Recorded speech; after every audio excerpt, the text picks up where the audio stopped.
Mr. Trump's former chief of staff is now held in contempt of Congress.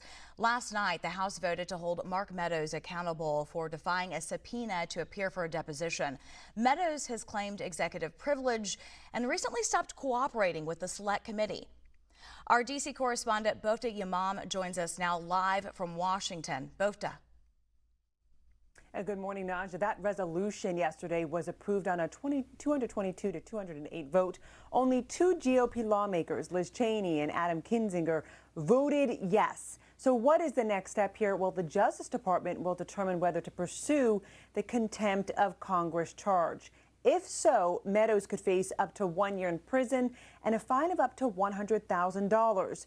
Now, Meadows reversed course after turning over around 9,000 documents, including personal emails and text messages. Some messages were from Fox News hosts and lawmakers pushing him, urging him to encourage Trump to stop the violence. Meanwhile, Republicans urged their party yesterday not to vote in favor of the resolution.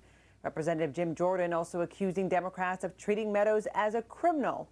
The January 6th Select Committee wants to specifically ask Meadows about the events on that tragic day and also conversations leading up to it. Take a listen. On January 3rd, Mr. Meadows was exchanging text messages with a lawmaker about the pressure campaign to get state legislatures to overturn the results of the election.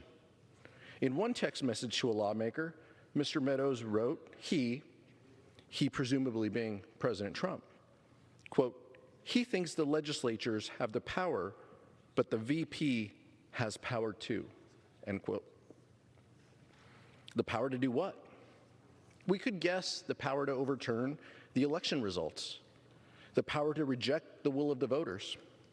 And days later, a violent mob tried to get Vice President Pence to do just that. We'd like to ask Mr. Meadows about that.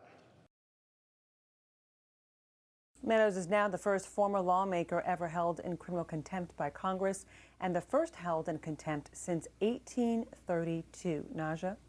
And Bofta, Meadows has also written a book. How has the timing of that impacted, if at all, his about-face on the deposition?